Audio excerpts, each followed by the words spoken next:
روز کا وزیر اعظم شہباز شریف اور مریم نواز سے ٹیلی فونک رابطہ. نواز شریف کی پنجاب اسمبلی انتخابات پر گفتگو. نون لیگ کا پنجاب کی تمام نشستوں سے اپنے امیدوار کھڑے کرنے کا فیصلہ. مریم نواز نے پنجاب بھر میں امیدواروں کے چناؤ پر سفارشات نواز شریف کو ارسال کر دی. حتمی امیدواروں کا چناؤ پارلیمانی بورڈ کی سفارشات اور انٹرویو کے بعد ہوگا.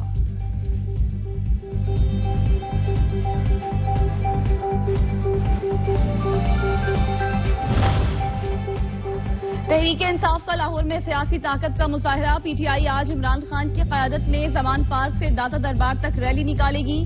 کارکن پہنچنا شروع ہو گئے. زبردست جوش و خروش. جگہ جگہ ریلی کا استقبال کی تیاریاں.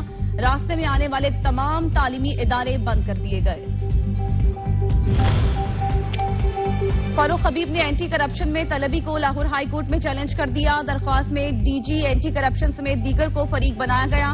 سیاسی انتقام کے نشانہ بنانے کے لیے اینٹی کرپشن نے طلبی کا نوٹس بھیجا. اینٹی کرپشن حکام اختیارات سے تجاوز کرتے ہوئے نوٹسز بھیج رہے ہیں. لا عدم قرار دیا جائے. درخواست میں موقف.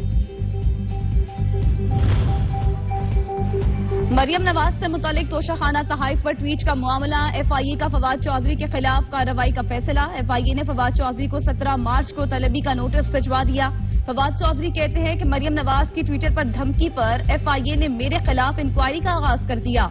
اس ملک میں شہری حقوق مکمل طور پر معطل ہو چکے.